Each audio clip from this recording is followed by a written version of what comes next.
ربكما تكذبان.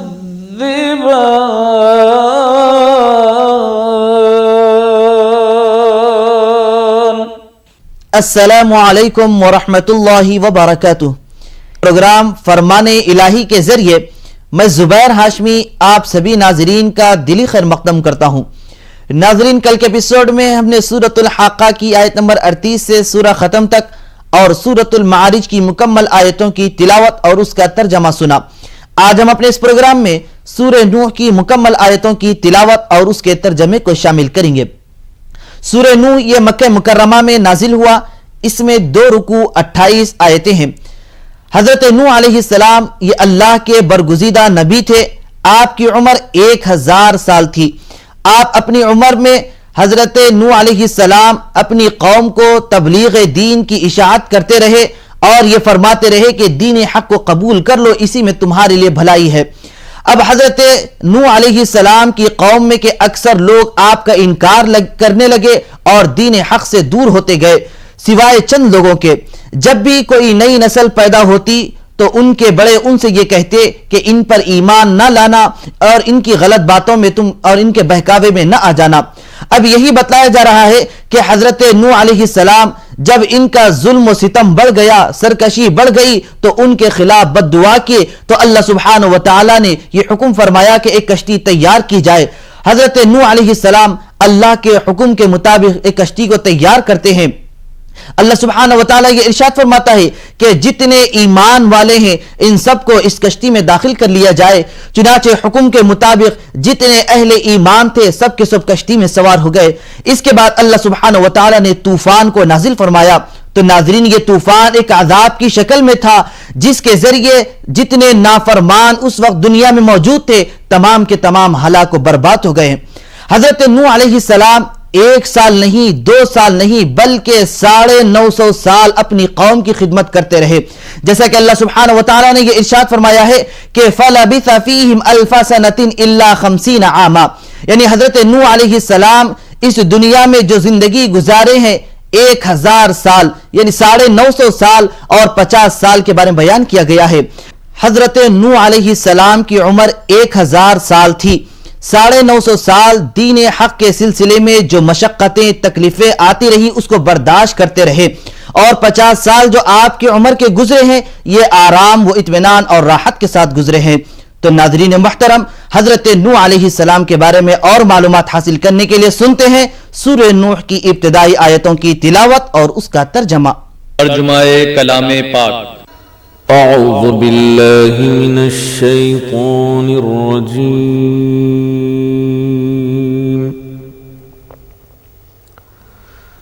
بسم اللہ الرحمن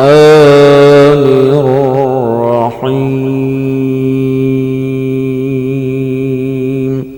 شروع کرتا ہوں اللہ کے نام سے جو بڑا مہربان نہایت رحم والا ہے. اِنَّا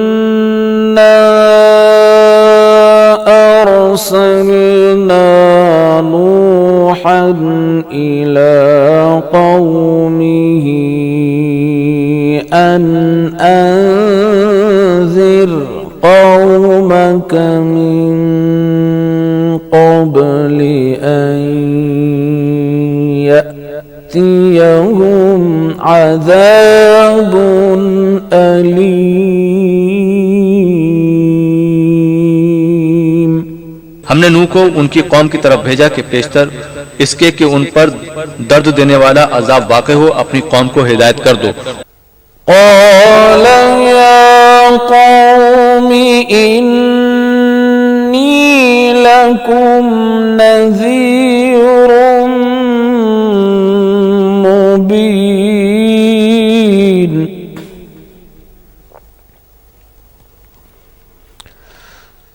أن اعبدوا الله واتقوه وأطيعون. انہوں نے کہا کہ بھائیوں، میں تم کو کھلے طور پر نصیحت کرتا ہوں کہ خدا کی عبادت کرو اور اس سے ڈرو اور میرا کہنا مانو. يغفر لكم من ذنوبكم يؤخركم إلى أجل مسمى